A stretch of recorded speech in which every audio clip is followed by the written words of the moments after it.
Thank you, ladies and gentlemen. My name is Dr. Osaze Obaseki Oserige.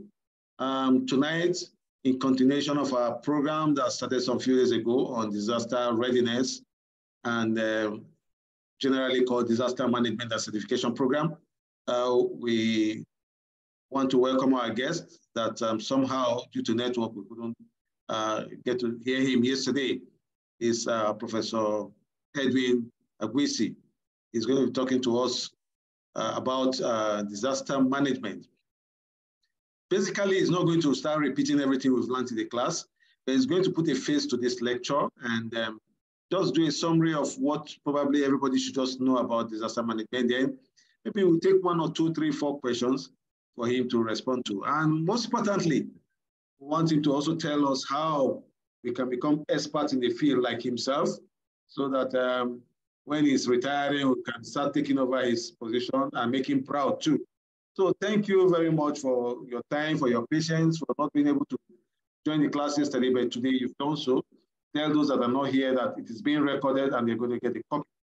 I want to hand over to our esteemed guest, Professor Edwin Iguisi. Thank you. Over to you, sir.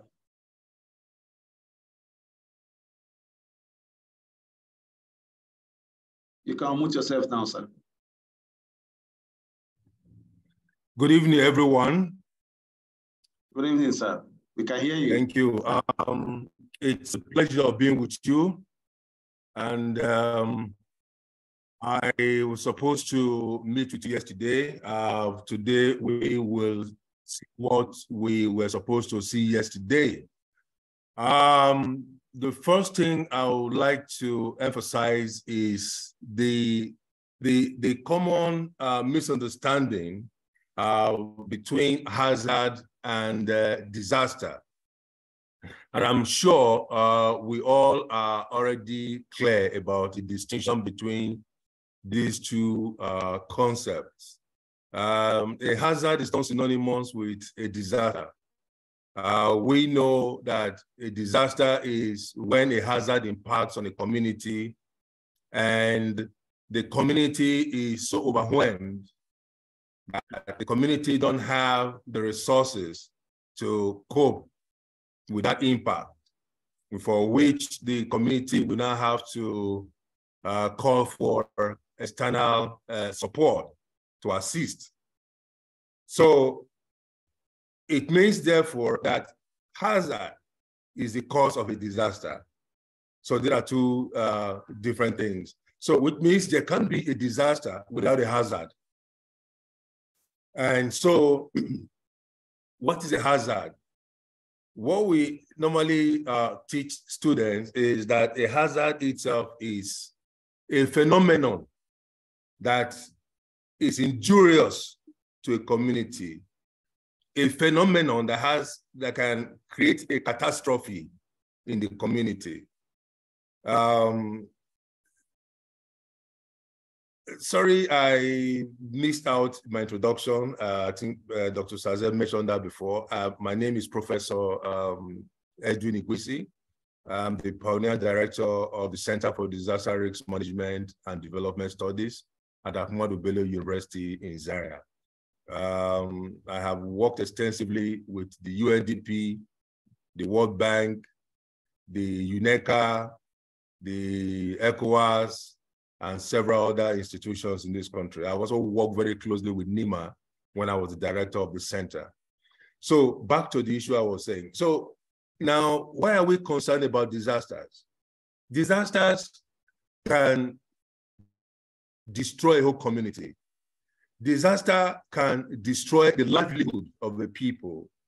Disaster can destroy the infrastructure that took several years to create.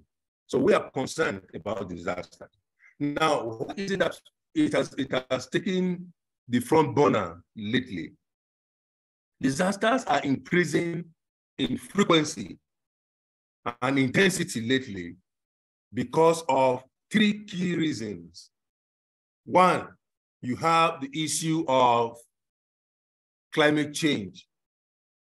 That's a different thing we'll talk about maybe some other time. The climate change because of the increasing temperature, increasing rainfall, a lot of hazards are emanating from this issue of climate change. The second key issue that is making disasters to be more frequent is the way we use our environment, our land use, unwholesome land use practices.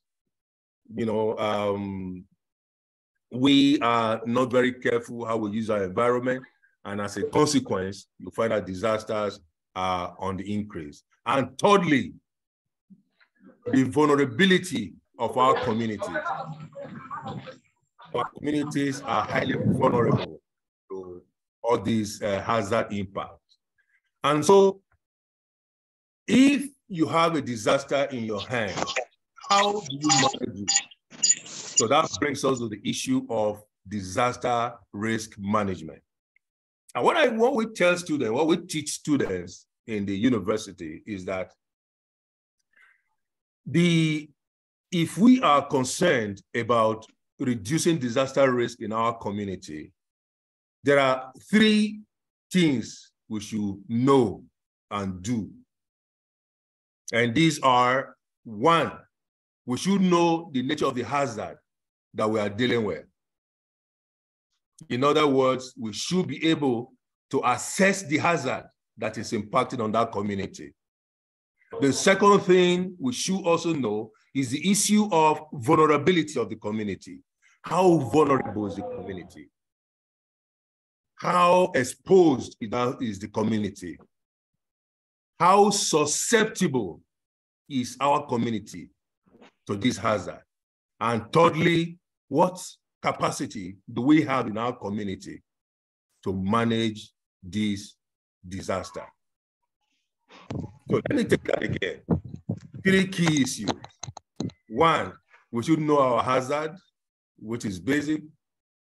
It's like when you go to the hospital and you're complaining of one problem or the other, and the doctor is not very sure. He asks you to go to the lab, go with your blood sample, urine sample, and from there they do some analysis, and that's what we call hazard analysis, hazard assessment. We want to know what the problem is, because we have the mind of solving that problem.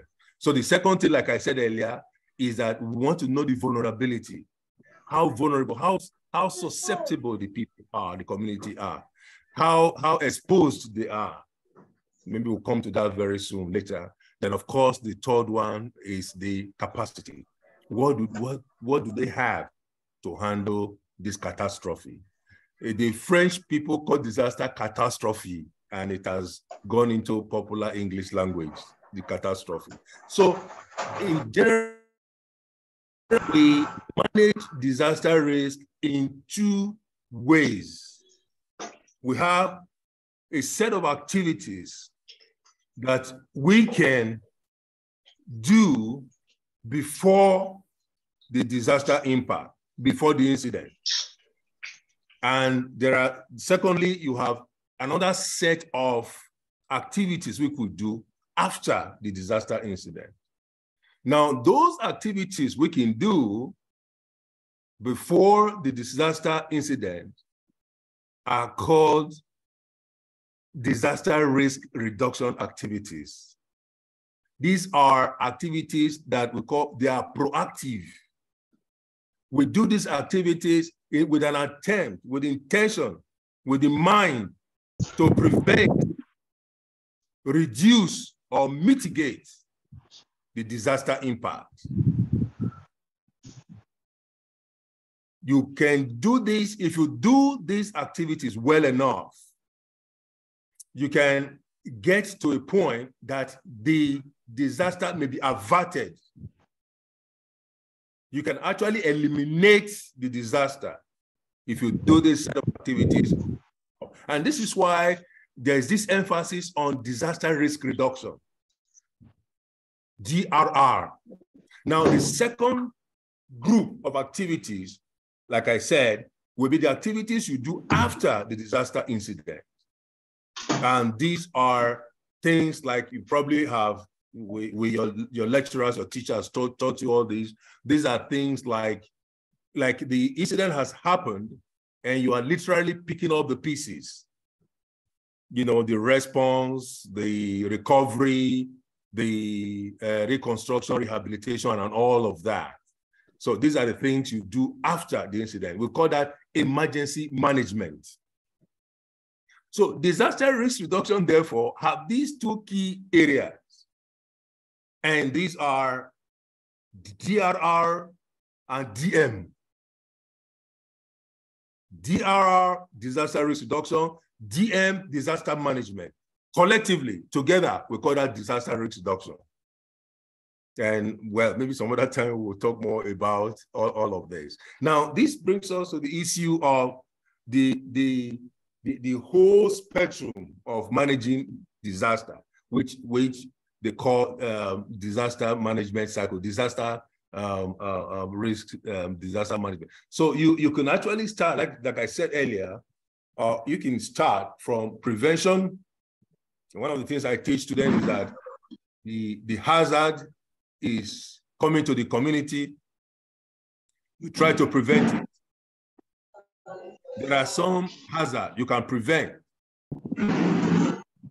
Things like flood is preventable. Now you try to prevent it, you are not able to prevent it, then you go into the second phase, which is called mitigation. Mitigation is a set of activities that you do to enable you to reduce the possible impact of the hazard on the community. Mitigation. Mitigation, you have both structural and non-structural mitigation. By structural and structural and non-structural, I mean there are some activities you do that require you constructing maybe deep canals, deep gutters, and things like that. Okay? We can also have the non-structural, which are things like legislation, policies, laws, things like that. Now, when you need mitigation, Doctor, good evening. Hello, Dr. Sazi, are you still there? So,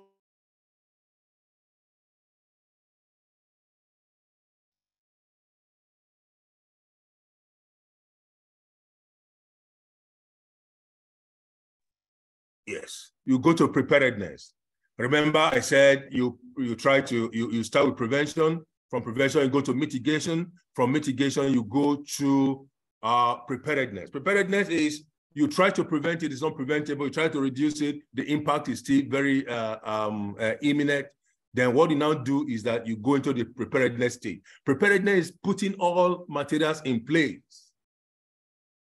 All things you know you will require to put in place, you put them in place in case the incident still happens.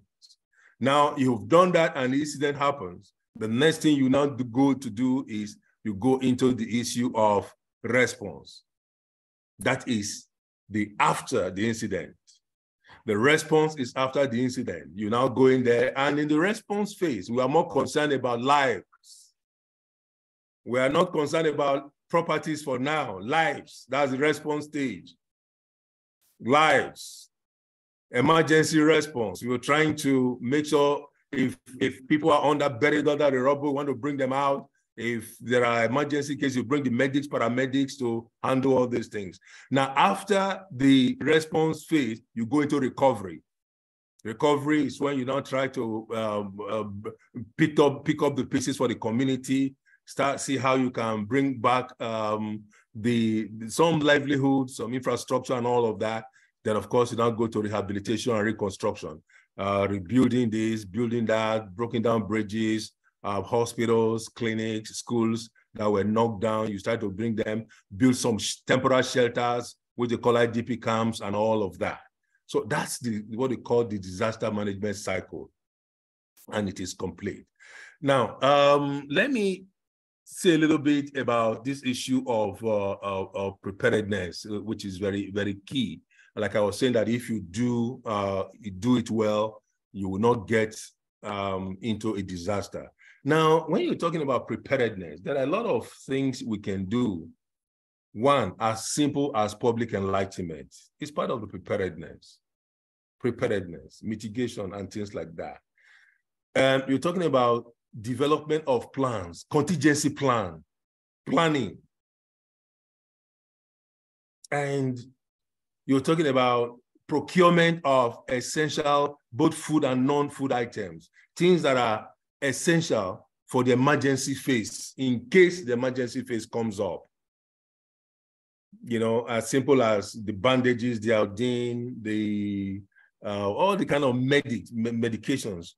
And of course, the issue of blankets and buckets and lanterns and all sorts of things you require after the incident has occurred. So it's important that we know some of these things. And again, you find out that there is, from my own experience, there is this aspect we call early warning system. Early warning system appears to be key in your preparedness. What early warning system does is that it warns the people ahead of the incident. You can develop a robust early warning system such that you know when the hazard will impact on the community. You know the magnitude of the hazard. You know the frequency of the hazard. You know everything about the hazard. And so you can pre-warn the people. You can develop mechanism for people to get out of harm's way. So early warning system has helped many communities in different parts of the world. And from my own personal experience, we did some study here in Nigeria. We took the states. I worked with Christian Aid Nigeria. Christian Aid is an international NGO based in UK. They have a branch here in Nigeria. We did a study on managing flood in Nigeria. 3 states, Plateau, Benue, and Kaduna State. Now, we did a baseline survey at the onset of the study. We saw that the environment, most of in the states, there was no early warning system.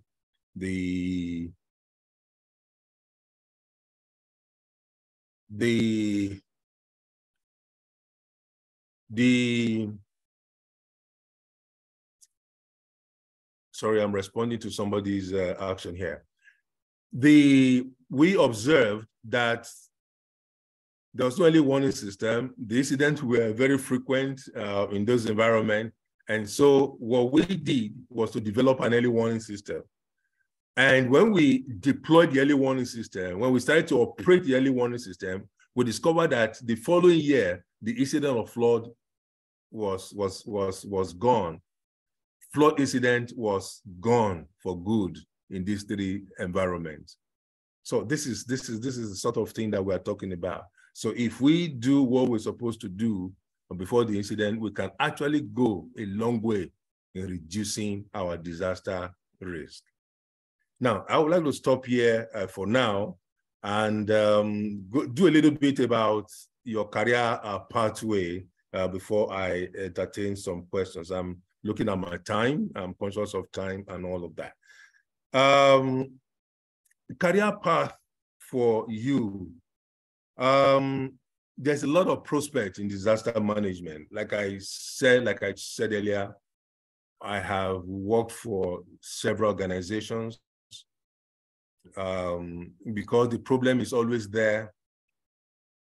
They need experts to work on these things.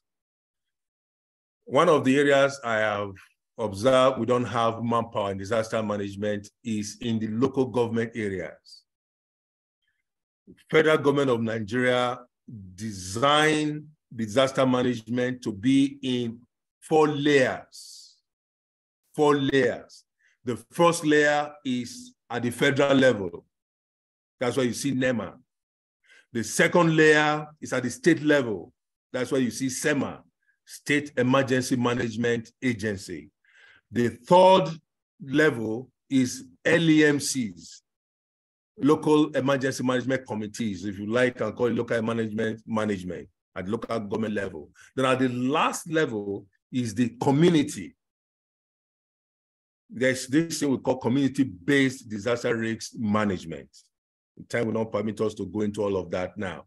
So you find that within these four strata, these four layers, NEMA appears to have sufficient capacity, human capacity, to manage disasters in Nigeria. But when you get to SEMA, we don't have the capacity. We don't have people. So your services will be required, will be needed at that level. Well, for Kaduna State, for some of you in Kaduna State and Lagos, well, those SEMAs are doing well. But for other states, maybe Kano also lately, for other states, they will require your services.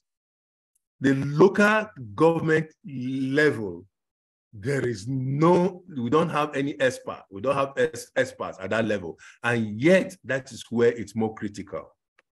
Because we say disaster occur at community levels. Of course, at the community level, we don't even have any.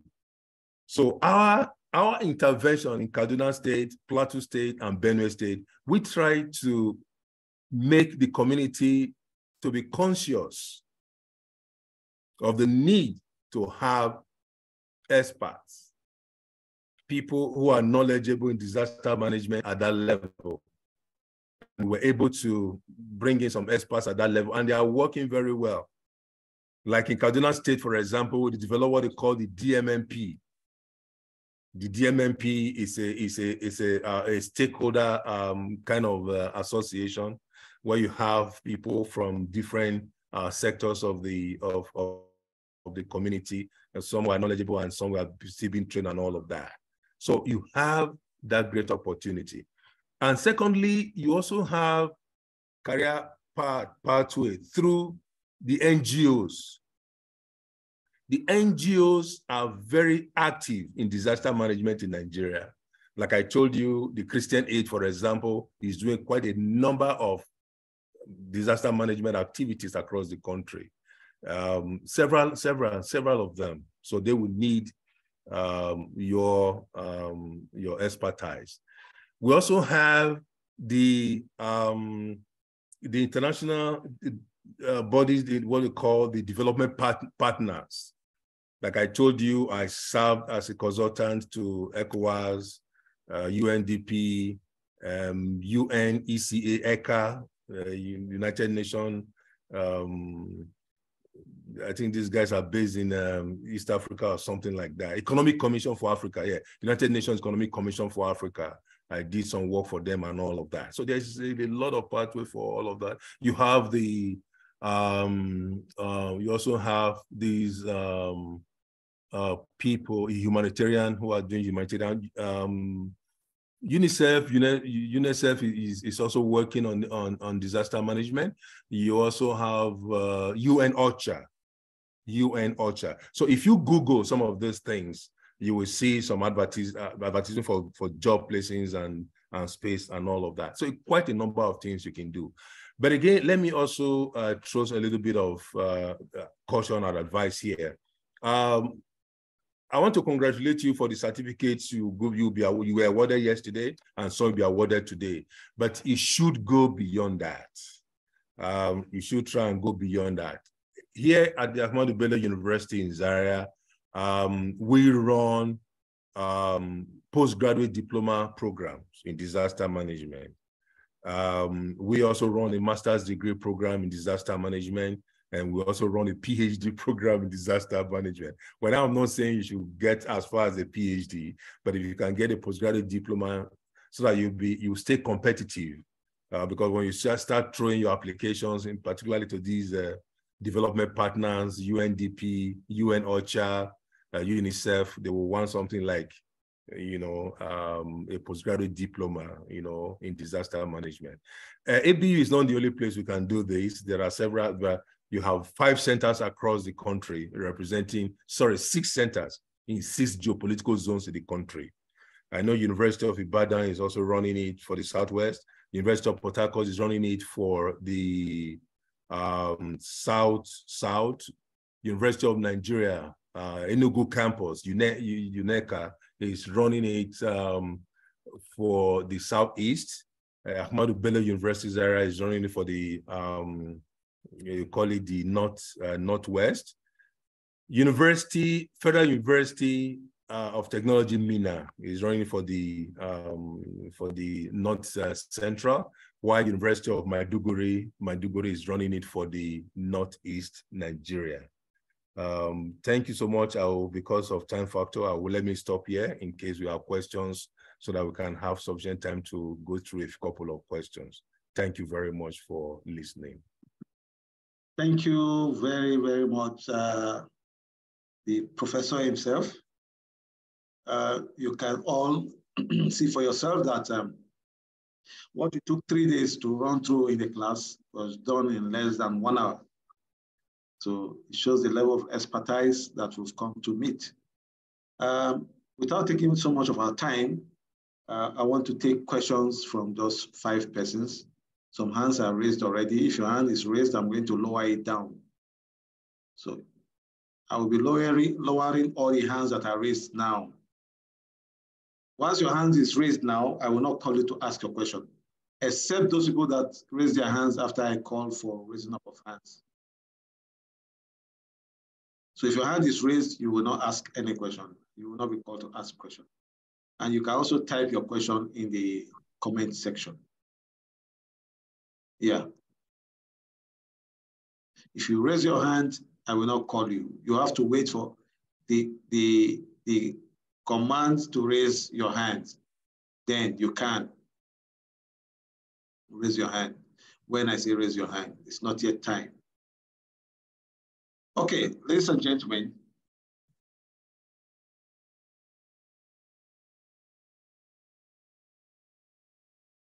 Okay, we are going to just take 5 questions.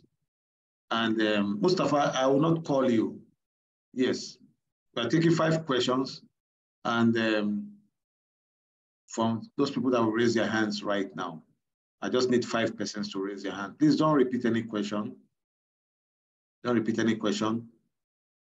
I know I'm going to see a lot of hands raised, but you are just picking 5. Ifo. Please, once you want to ask your question, just 1 minute and straight to the point. And we're going to create a Google form. For the sake of the thousands of people that are not here, we have close to 4,000 people that are not here. We're going to create a Google form and send to all the classes so that you can ask your question in the Google form. We'll hand it over to Prof. And I want to believe that Prof will be fully involved, though I'm yet to discuss that with him, but I want to believe that he'll be very happy to know that we are also going to form a group of volunteers from this training and subsequent training we'll be having. So don't worry if your question is not answered here or if you cannot ask your question. Okay, Ifeoma, I4, please. Fast, over to you. Ifeoma, you raise your hand, but you're not saying anything. Unmute yourself. All right, good evening, everyone. Good evening, sir. Good evening. Okay, I want to know if tonight's class is being recorded for the benefit of those that could not join. Sure, it's being recorded. Okay. Thank you. Okay, thank you, sir. Okay. Okoro for Alexander.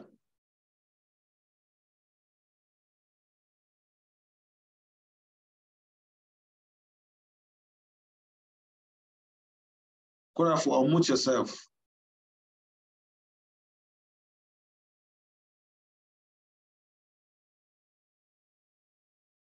Okay, I think Okoro is not ready for us.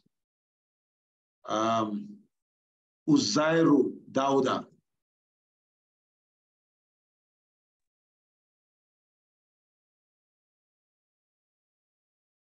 Uzairu Dauda, are you there? Okay, let's move on. F. Ziba Aguaniru. Yeah, good evening to you. Evening. Okay, I'm really so inspired and elated by what I heard from the Prof. I want to ask, is there any way the Prof can help us much more to get into some of these NGOs, because the essence of this is actually to be part of this, if there is any way we can be helped to get into practical aspect of this.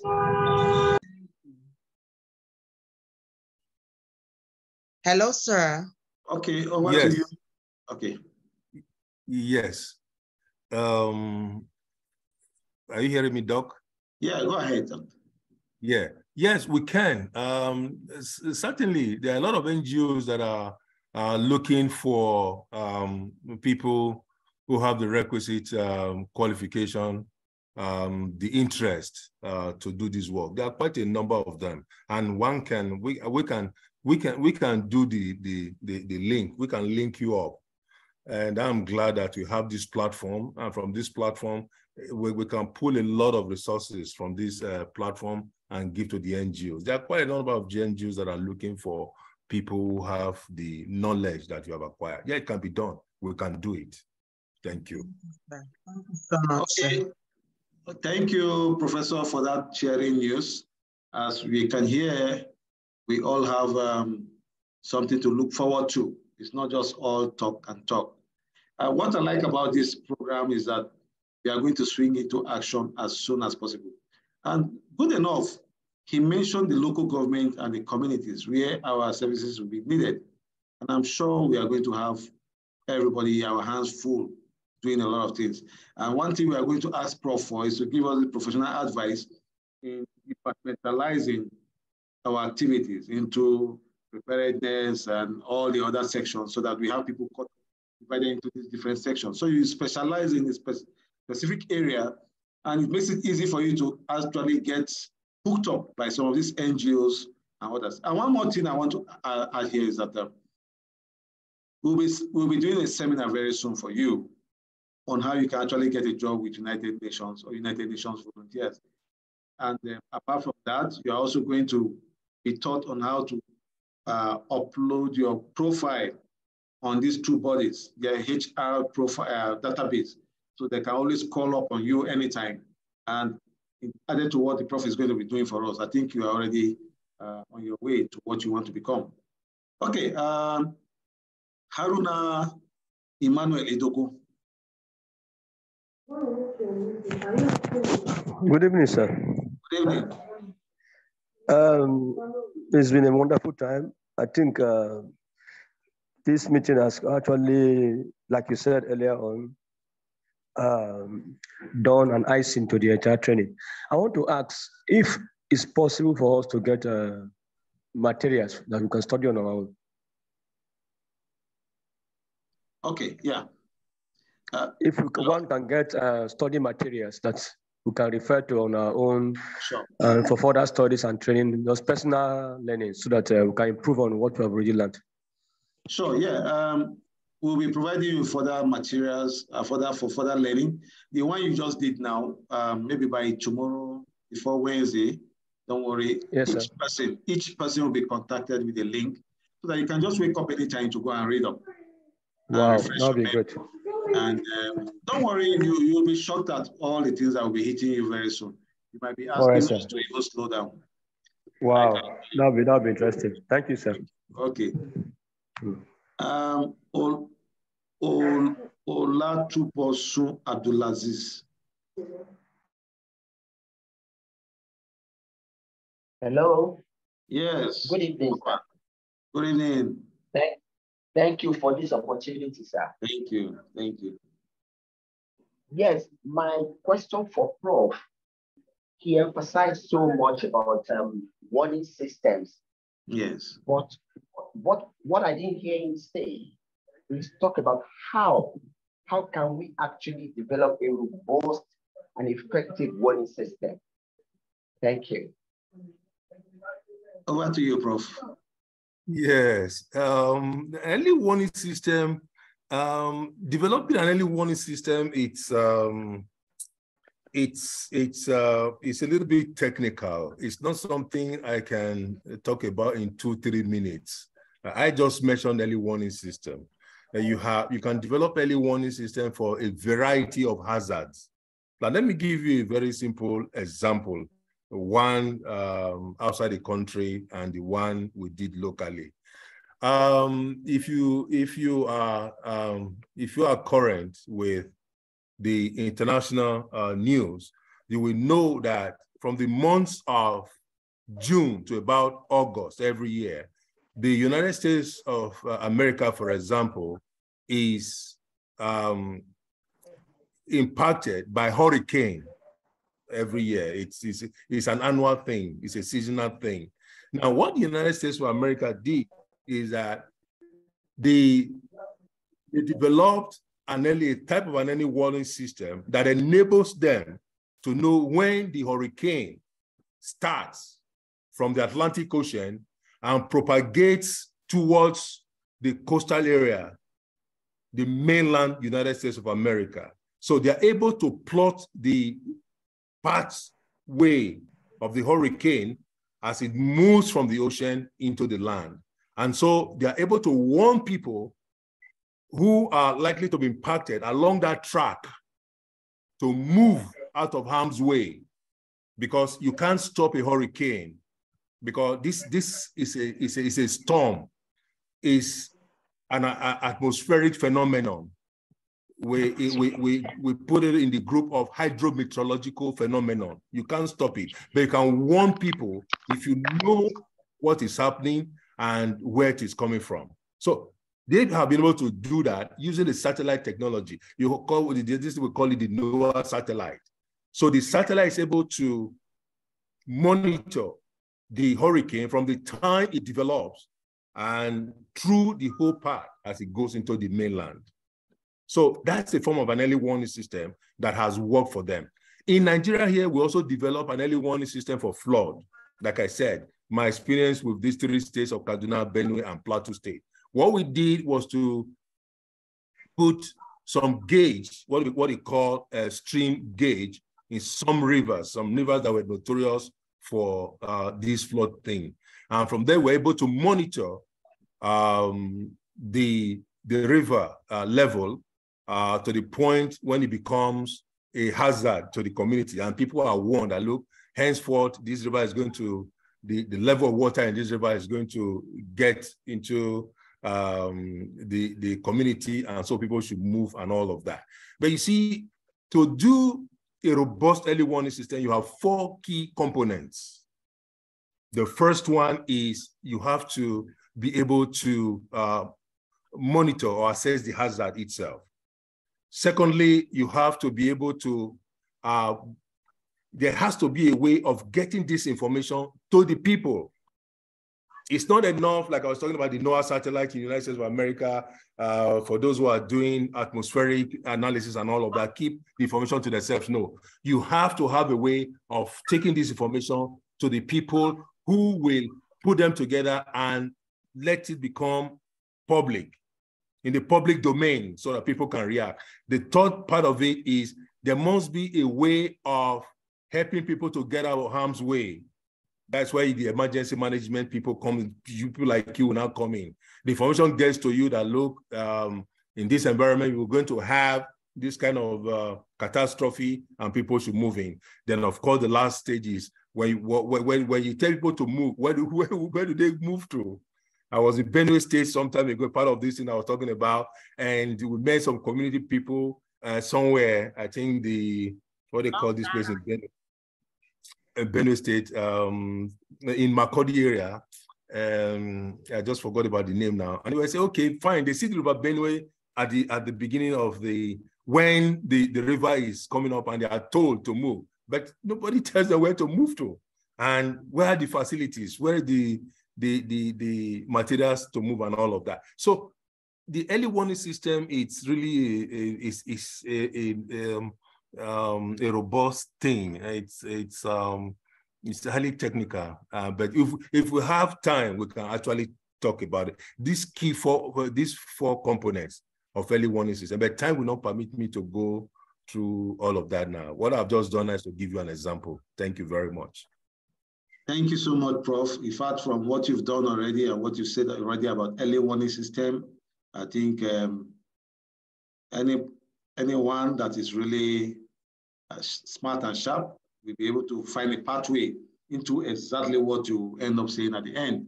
It's just that, like you said, it's technical, so yeah, it must involve some technicality, which we are not ready for now.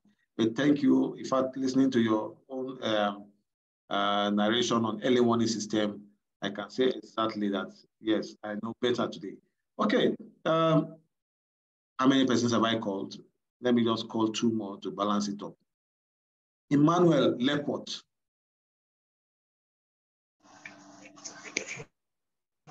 Good evening. Good evening, sir. Good evening. Good evening. Good evening, Prof. Good evening. Good evening. Yeah, I'm really, really happy and delighted to be here. I was listening to you and Prof. I'm just happy because I'm a geologist. Wow. And I'm a geologist, did my master's in environmental resource management. So when they're talking about disaster, I was so happy. Because after seeing the natural disasters and a lot of things, you're trying to do the management of the environment, and now there's disaster coming, you want to manage. So I was so happy. Even when Prof was talking, I was thinking as if I was not in school for years. It was so brief, but so powerful. So I just, Prof, there are some few questions I want to ask based on disasters. You know, we have natural disasters, then we have man-made disasters. And in Africa, our disasters are really, really peculiar. Just for us to engage and to participate in what most of us are doing, like some of us, we are working already, and sometimes we want to do community development work. And when Prof was talking about the 4 basemen, he was talking about the federal, the states, the local government, and the community. I was happy. But Prof, I don't know if they have like a volunteer community work or like a body in disaster management that someone can key in. Just for example, the environmental owned through NESRIA, we have what is called the Green Cup, that you check the environment and give reports in terms of flood, in terms of maybe someone is drilling borehole close to a septic tank. You write and give them reports. So I don't know if it's in disaster management, which is key, because we have a lot of disaster, even man-made disaster. Man-made disaster is even affecting us in Africa more than natural disaster. So I don't know, Prof, if there is a body that someone can volunteer just as a community work as you participate gradually before you look for the bigger job outside. Because when you check the developed countries, most of them even look very much on what you do for your community. And having a course like this, I think it will help us not only mitigate, not only even responding and giving issues to the community, but you can help other people, educate them so that you tell them what they need to do. So thank you, sir. Yeah, thank you very much. Over to you, Prof. Yeah, thank you so much. You are right. We don't have in our country, we don't have many volunteer organizations or establishments. Maybe because of our economic status. Because when you talk about volunteer, it looks like you are doing the work without pay. But I know, and the youth, the young ones may not want to get into that. If you are doing something, you want to be properly remunerated and be paid for what you are doing. That is why the volunteer thing is not very popular in Nigeria. However, I know that NEMA has this volunteer group. They have this volunteer corps. What they do is that every year you have, when the corps come, the National Youth Service Corps personnel come, they have these volunteer group. The NEMA have actually tried to sell this idea to the people, but it's not really working because, like they say, corps comes and corps goes. And it looks like it's only the corps that are working for NEMA that are into this volunteer corps thing like that. You see, we try to bring this volunteer thing into the 3 states we worked on, the Kaduna, Benue, and the Plateau thing. Like I said, we created this thing they call the DMMP and the the DMMP at the state level and the CDMMP at the local government level and the community level. And like I said, is a stakeholder, everybody who is interested in this. And people are working and they're not really getting paid, but people are happy doing this thing. So it is possible. Right now, there is no organization or maybe government organization or NGO that is actually spearheading this thing or managing these things. But we on our own, we can start the process. We can start or sell the idea to some of these NGOs, at least so that we can get some, people can be mobilized and resourced. You know, people need to be resourced to be able to move around and call for meetings and move around and do stuff. The possibility is there, but it's not been really explored in Nigeria as we have in other parts of the world. But it's a very good one. It's a good one. Thank you very much. Yeah, thank you very much, Prof. Sorry, I'm waiting for them to put on the light in the office. Yeah, talking about volunteering, just like what the Prof said. If you remember, part of the thing we discussed is that after this program, we are going to form a international volunteer, disaster volunteer group. And we'll bring in that to Prof. Very likely is going to further us on how to go about it, creating departments and sections, and going to all the various areas that will need our services. So it's basically something that is going to develop, metamorphose into something big. He has already told us, and I think we have something that is going to come up big about volunteering. We have a course titled International Volunteering we've been running for the past 4 years. And it has helped a lot of people appreciate what it means or what it looks like to volunteer, both at home and abroad. And I want to believe that this very training. Last time we had a training on climate change. The interest was overwhelming and people really, in fact, from all over Africa, we had students. And even here, we have students from different parts of Africa and other countries. They're all here. And it's not going to be too easy to pick them out. But for the volunteering, we will start, after creating it, yes, we can have people from different parts of the world, but we will start proper from Nigeria. This is charity begins at home. Then it can expand to other African countries and we take it up from there. Yeah, thank you very much. Okay. I can see hands everywhere, but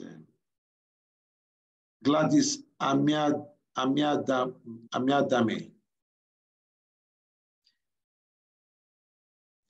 Thank you. Good evening, Prof. Good evening, Doc.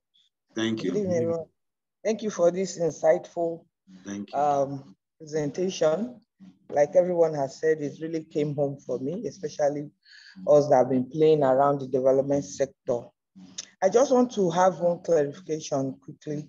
When you were talking about hazards, does pandemic, an outbreak of a pandemic, does it fall within the level of hazards?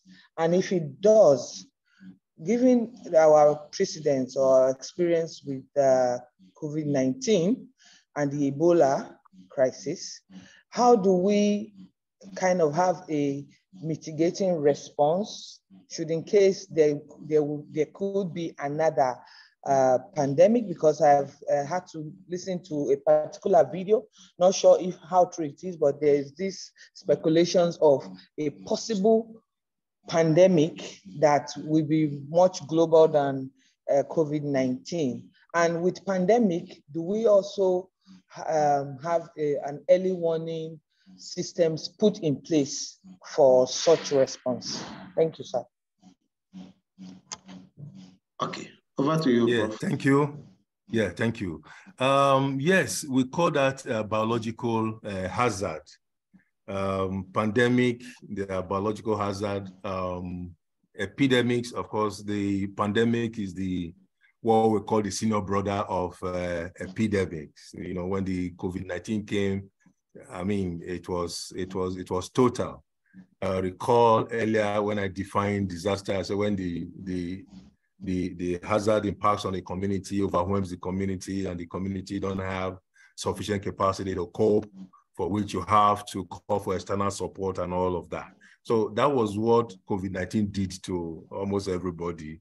And people had to help across nations and all of that.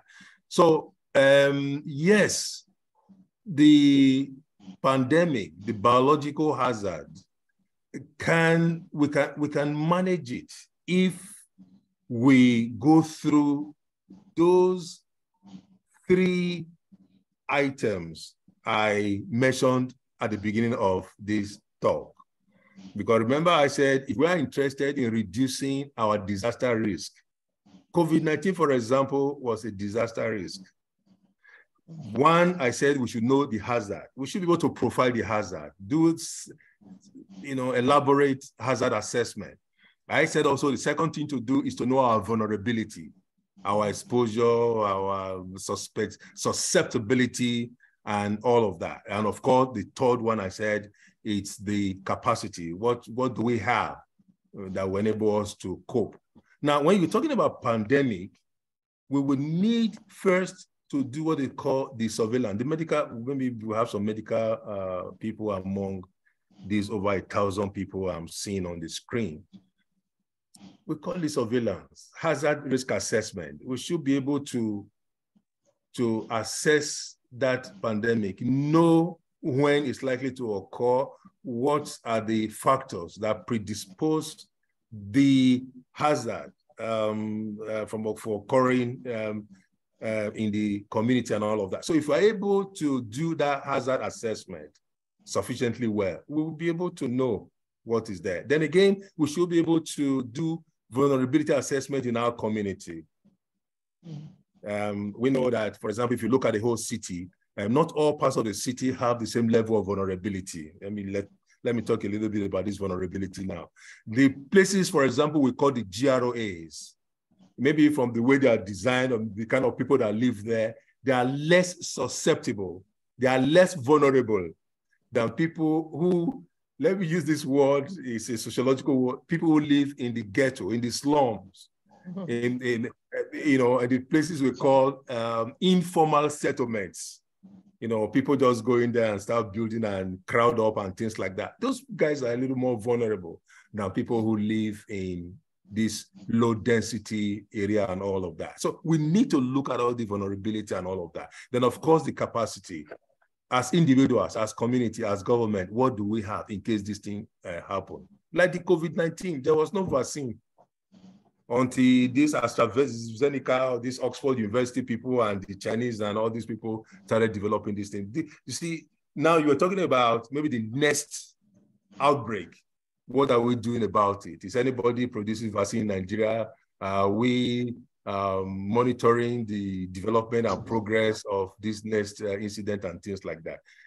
We can be done as disaster managers if we know what to do, particularly looking at the whole thing from these 3 perspectives: the hazard itself, hazard assessment, vulnerability assessment, and capacity assessment. Thank you very much.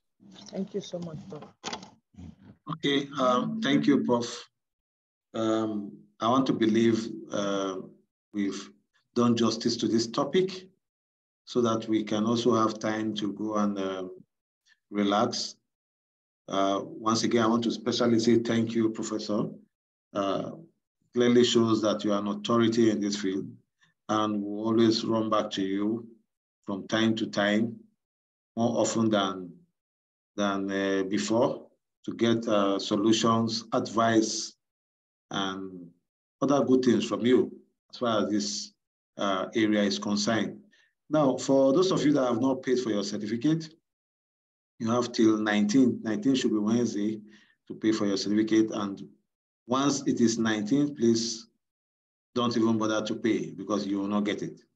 So we did that extension so that everybody will be covered. And just know that you'll be answering some questions before you get your certificate. So if you don't pass, you won't get a certificate. But I can bet you that you easily pass the test. Why are you surprised? I notice you are surprised that I say that. You're not supposed to just walk in and get a certificate. You're supposed to just answer some few questions. Very simple questions. Yes, even without attempting the course, coming for this course, you will pass. not to talk about now that you are now an expert.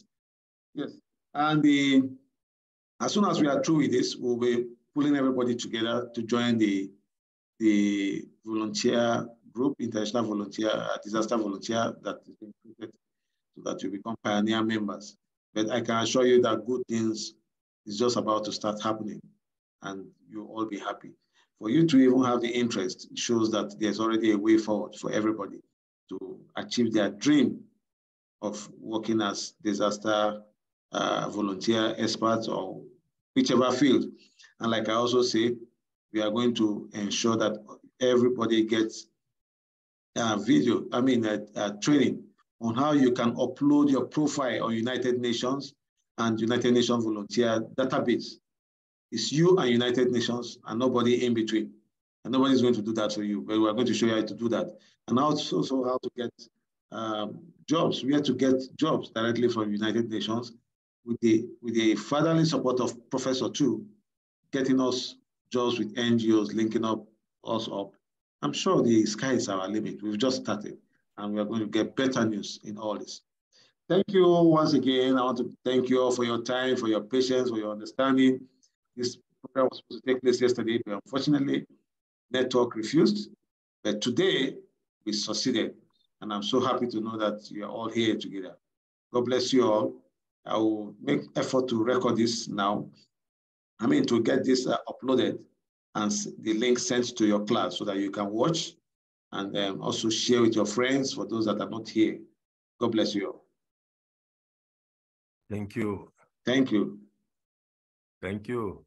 Thank you, sir. Thank you, everybody. Thank you very much. Thank Good you. night. Bye-bye. Thank you. Thank you. God bless you. Thank you, sir. Thank you. Thank you, Professor. Thank you. Thank you. Good morning. Thank you.